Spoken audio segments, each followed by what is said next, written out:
Hello, fellow faith processors. Welcome to Faith in Process, a show where we talk to real people about processing their faith in their work, in their writing, and in their everyday lives.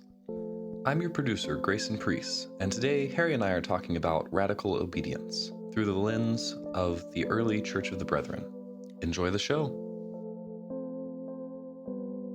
Welcome to all of you faith processors in the room. Today, we're very exciting. We have three folks gathered here at Pleasant Valley Church of the Brethren here in Weir's Cave. Welcome to all of you who are out there processing your faith. And we are going live on Substack today for the very first time. There's a few glitches here and there I am sure that we're unaware of. But supposedly there are 4 people online on Substack. So a total of 7, which is pretty cool. So welcome to all of you out there that are processing your faith. My name is Pastor Harry Jarrett. I'm the pastor here at Pleasant Valley Church of the Brethren in Weir's Cave, Virginia. And I have my co-host here today. Grayson, you want to introduce yourself? Yeah, I'm Grayson Priest. I am the producer of this show, and yeah, I mean, that's... And a talker, a pundit. A talker, yes. Yes, you're now a co-host. You've been promoted or demoted, one of the two. Not sure which it is. We'll find out. To co-host. And so we are currently working on creating a series. It looks like 13, 14 different episodes focused on each of the chapters in a Brethren Press book called Let Our Joys Be Known. Those of you that are here in the room and perhaps those of you that are listening online are aware that I did preach a series here at Pleasant Valley where we went through the whole book and people read the book and we had those conversations. But then Grayson thought it would be a good idea on the podcast to also have conversations around the tenets, so to speak, of the Church of the Brethren. And so that's what we're doing. We're having a supplemental conversation. The links to those sermons and also the blog posts and that kind of thing will be in the episodes that proceed from this place. So we're going to start with the very first chapter of Let Our Joys Be Known. And the first chapter is called To Radical Obedience. And the history of the Church of the Brethren is that it began sort of officially, I guess, in 1708 when Alexander Mack and 8 young adults entered the Eder River and received adult baptism. And this was a radical move in the 18th century. It was an illegal move in the 18th century. And it certainly came with a cost. It could come with the cost of persecution. It could come with the cost of even death.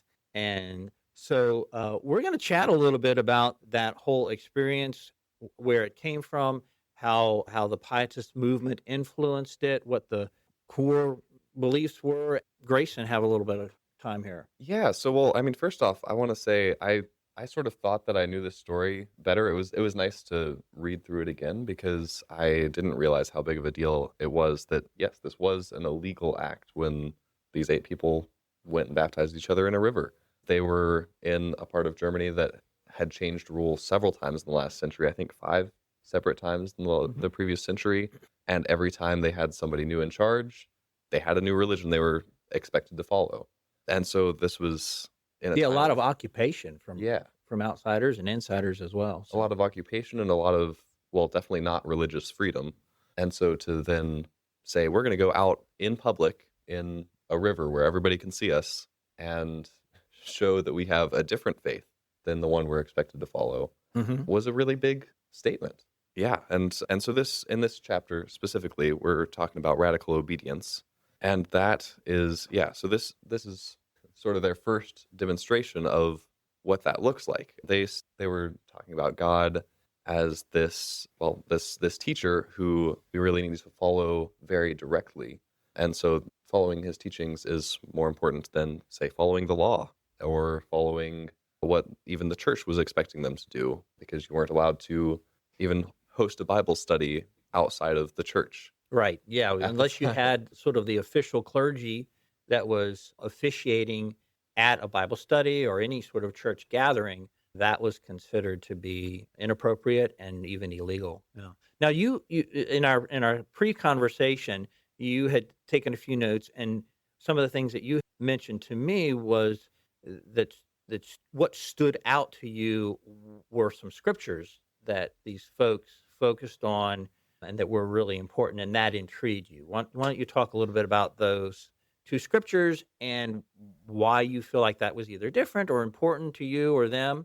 Yeah, so in this chapter, it refers to a section in Luke 14:15, that is basically telling us to hate those closest to us, to hate our families, to hate our our friends, and then it also refers to Matthew as sort of this book that then explains that concept a little bit better, where it's really saying to love God more than these other people in our life. So we have all these people who are really close to us, who are meaningful and inform a lot of the actions that we take and the way that we live. And Jesus calls us to love God more than them. And I just think it's kind of fascinating how different these scriptures read, because again, in Luke, it's saying to hate those people. And for me, if I were just reading that on its own with no other context, well, I would kind of think that's insane. But I would also think, wow, is he really telling Yeah. me that I should just hate everyone? Yeah, I mean, I think it's a very interesting dichotomy, maybe is the right word, where you've got this loving God and this loving Jesus who is saying to love the Lord your God with all your heart, soul, and mind, and love your neighbor as yourself. Yeah. So you would assume that your family would be your neighbor, right? At the very least, like be at least be neighborly. There's this whole conversation right now going on about neighborliness. And then Jesus comes and says, if you're going to follow me, you have to hate your family. Based on kind of your reading and what you know about these early followers of Jesus that became the Church of the Brethren, what do you think that meant to them, and how did that move them to make this radical decision of being baptized by one another? What do you think? Well, I think that they found themselves very challenged by this scripture that sort of told them to, well, to go against the grain, to go against what the authorities were telling them to do. I would say what their families were telling them to do, although Alexander Mack did go with his family and move and convert with his family. So Hmm. that was great that they had their support system Yeah, in their place there. nuclear family. Yeah. Yeah, the nuclear family. Yep. So I'm glad that they had that. But yeah, it really challenges us, or challenged them, I think, to look at alternatives to what the system was at the time. So instead of really just following whatever the church tells you to do, saying, "Hey, I'm going to read the Bible and I'm going to to interpret these passages that maybe Hmm.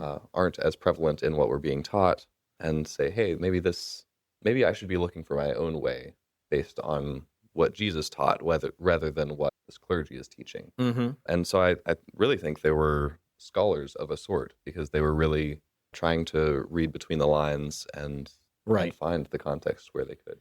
Yeah, there was, as in the chapter it talks about how there was this culture of dissent, which, yeah, that's a whole conversation just right there. The whole Protestant movement was the word Protestant came from the fact that the Anabaptist originally, Luther, and then of course now the Alexander Mack and the Brethren, they were dissenting, they were protesting the established religion. Or I don't know, it is a question we talk about, that they were protesting or they were dissenting against the established religion, but that wasn't really it. I don't think so much. That's what the established church, that was of course very much entwined and aligned with the state. The state and the church were one at that point.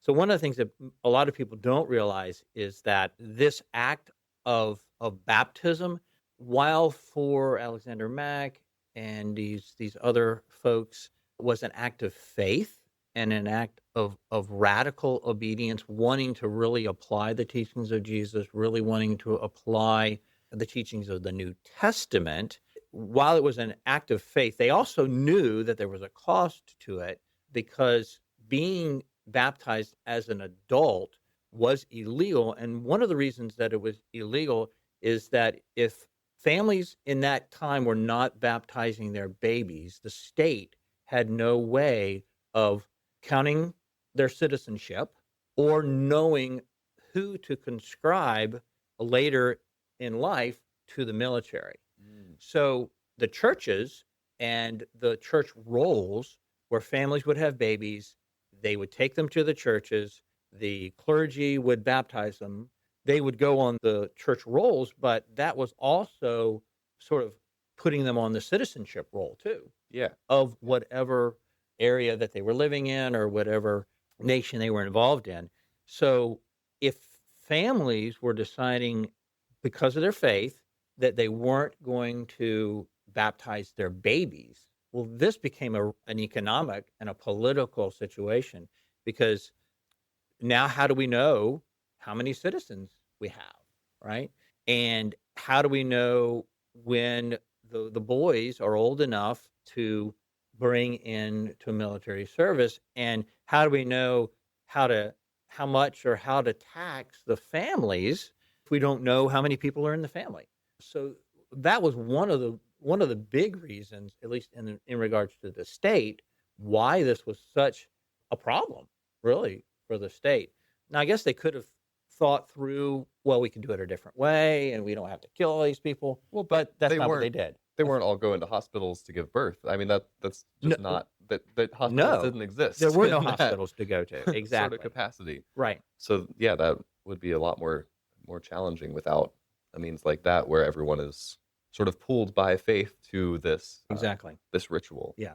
But for Alexander Mack and his group, they were really just formed by this whole pietist movement, which a lot of people kind of think of as Puritan, but it really wasn't Puritan. Pietism was a much different thing. And in the book, I think there's a really nice sort of outline or list of the different pietists' concerns or focuses. So I'm just going to go ahead and read this so that everybody kind of has an idea what was behind the pietist movement at that time. So they wanted to reform the churches through one more intensive Bible study. So they wanted to study the Bible. All right. They wanted more lay activity. They didn't want everything controlled by the clergy or the church. They wanted Christianity to be practiced in daily life, and I think that was a really big factor.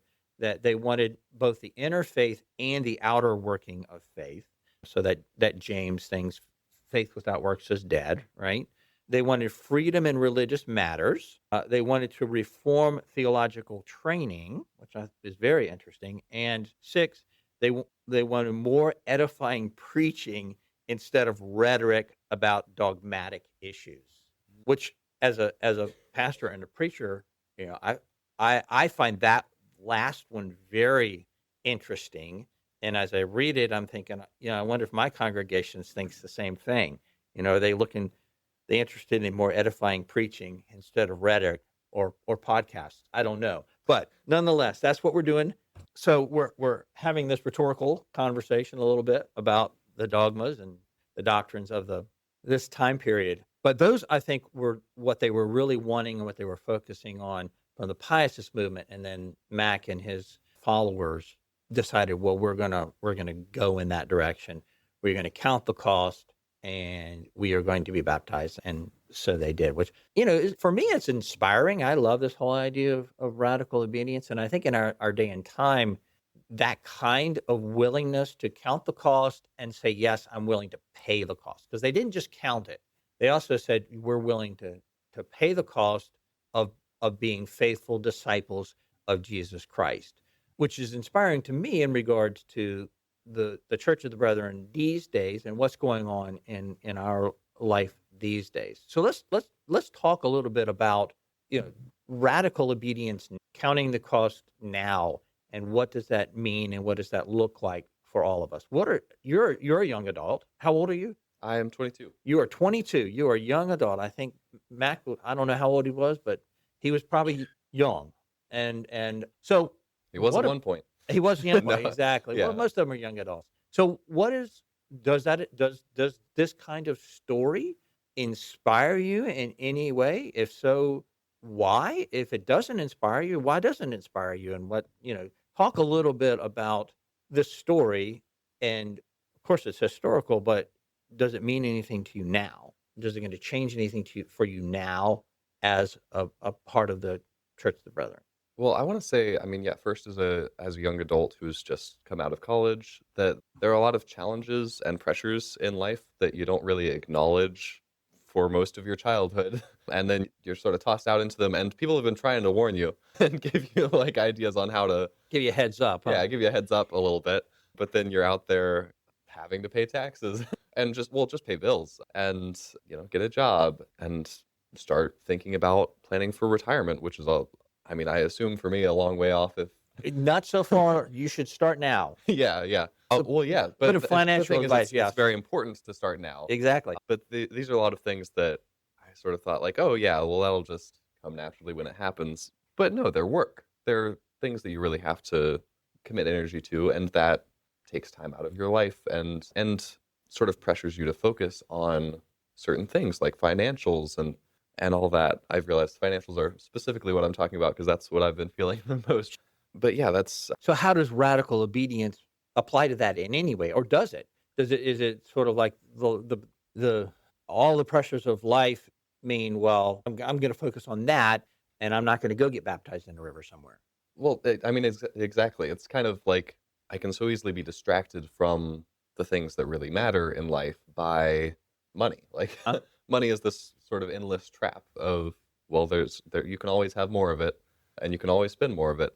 But if, if I'm following these teachings, then I really need to make sure my primary focus is on living this Christ-like life. And then, around that, I also need to be stewarding my financials and I don't know, just my living. Mm-hmm. But I really need to focus on this priority of living like Christ first, and then everything else is Yeah, sort of because clearly secondary. they were Still putting important, but that secondary. over and above even their well-being Yeah, I mean, and their citizenship. the state could take anything Yeah, they wanted away from them for doing that, basically. and I think one fair question is why?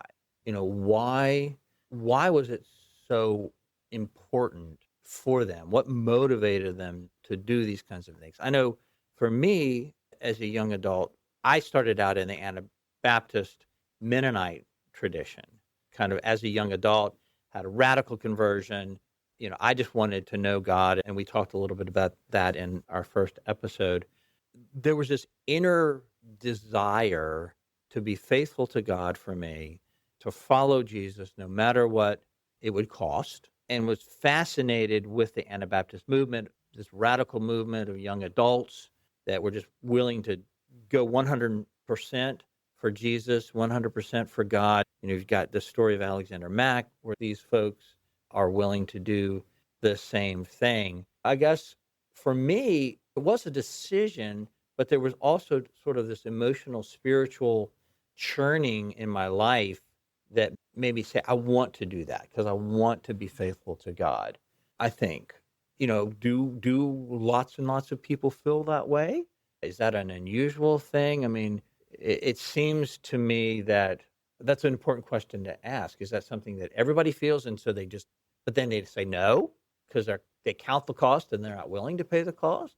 Or is it something that only few people feel? I don't know. I don't know the answer, honestly. Do you have any thoughts on any of that? I mean, it sounds like for you, this was a place that you found a lot of meaning in I your did. life. Yeah. And I think that that's something that a lot of people can relate to, is really wanting to find meaning in their life. And some people find it in different places. But I definitely think it makes sense for this group of early brethren that they had so many changes going on around them. Again, with 5 different leadership groups or 5 different kings, in the Hmm. last century, and then being sort of tossed around place to place. The one thing that could stay the same for them was the Bible. And that is something that they all connected on. And so I would imagine that really, well, that was really meaningful for them, and then was sort of what pulled them all together to say, no, we're going to stand up. This is the way that we believe in the Bible, and that is not going to change. Hmm. Everything else is changing around us, but the way we believe in the Bible is, or the way that we interact with the Bible, because they were always trying to read through the Bible and sort of figure out how they interpreted it. But the way that they interact with the Bible will not change. That will be the constant. Mm-hmm. And again, as a young adult with a lot of things changing, I can also connect to that a lot. It's really nice to have something in your life that you can keep coming back to and say, this is home. Mm-hmm. This stays the same. Yeah. Yeah. Yeah, and it's interesting because, the opposing sides were using the Bible as well.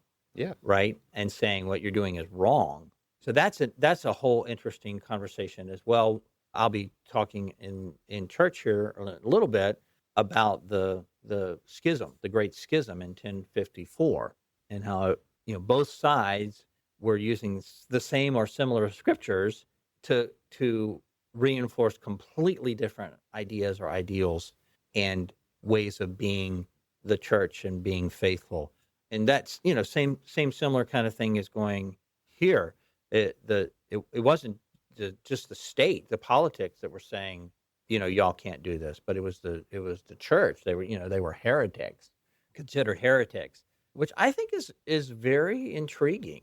And I'm a bit of a radical just in general, a risk taker.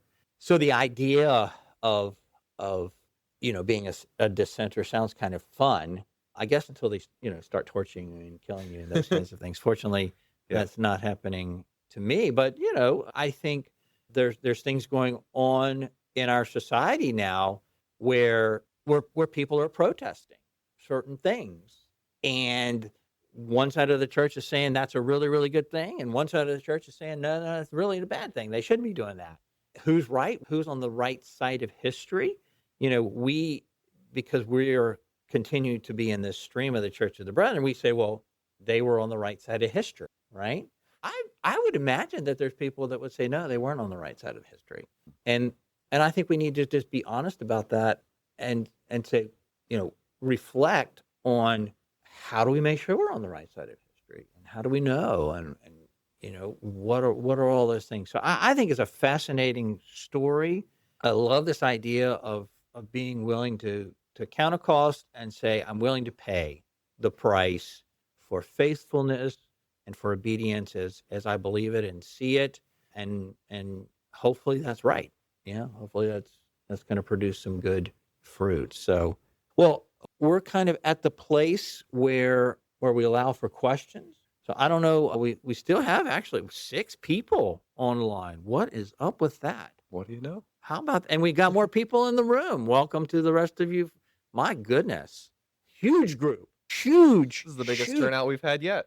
This is more than the start of the Church of the Brethren. I mean, this could become its very own radical obedience movement that will change the world. It's so exciting, isn't it? Now let's go out to the river. While Hey, let's go get baptized. Let's go into the river. We'll have to crack open the ice. Maybe they did. I don't know. So I don't know if any of you folks in the room have questions. Any of you folks online, you can use the live chat feature if you can figure out how to do that online. Are there any questions?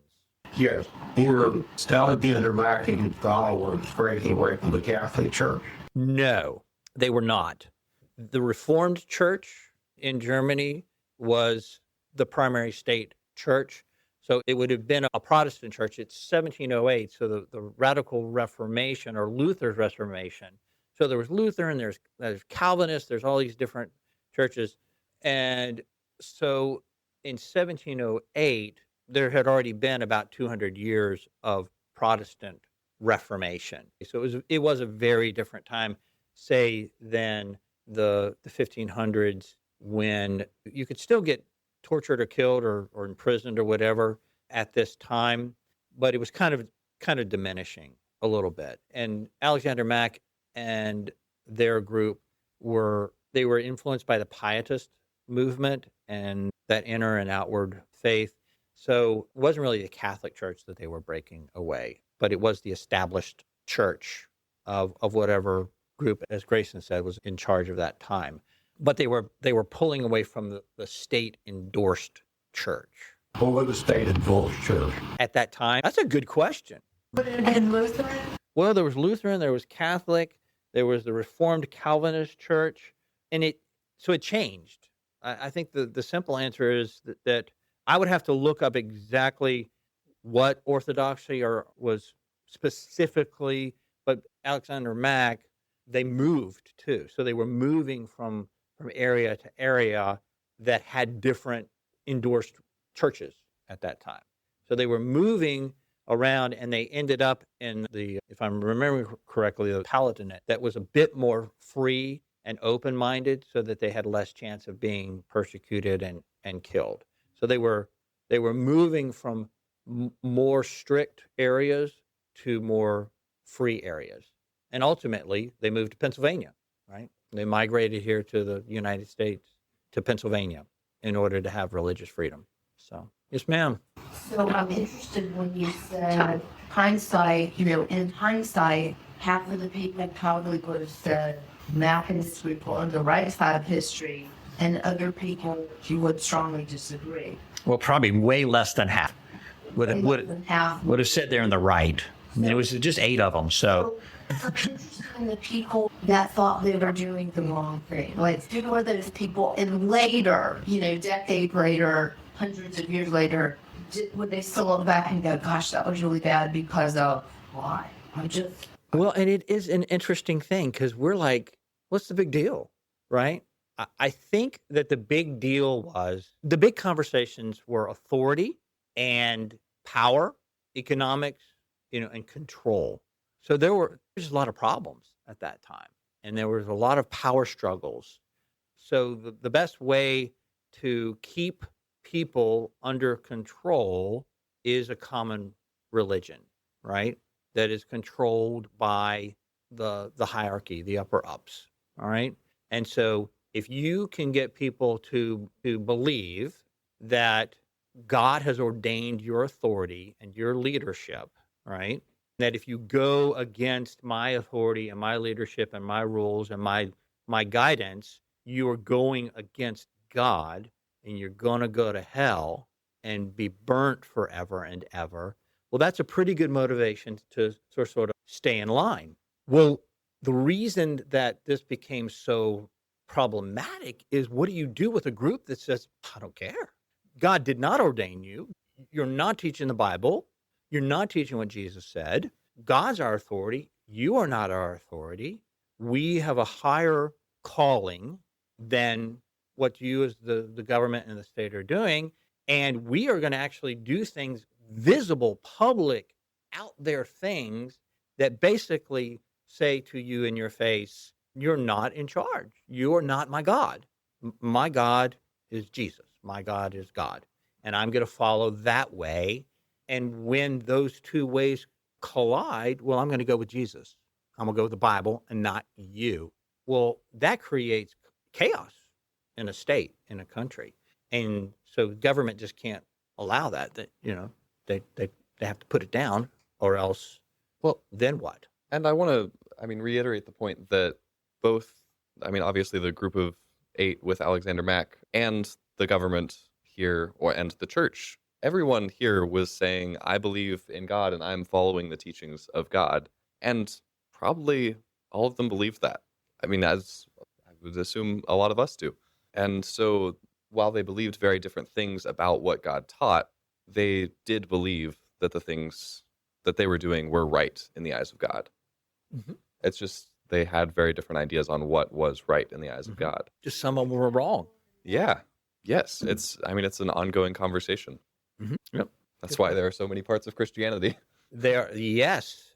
Part of the reason that I am fascinated with this history, and we're going through the series that we're going through and looking at history and looking at these movements, is to try to learn, because it's very hard, I think, in the moment to know whether or not you're on the right side of history, because we are in the process of making whatever history is going to become, is going to be.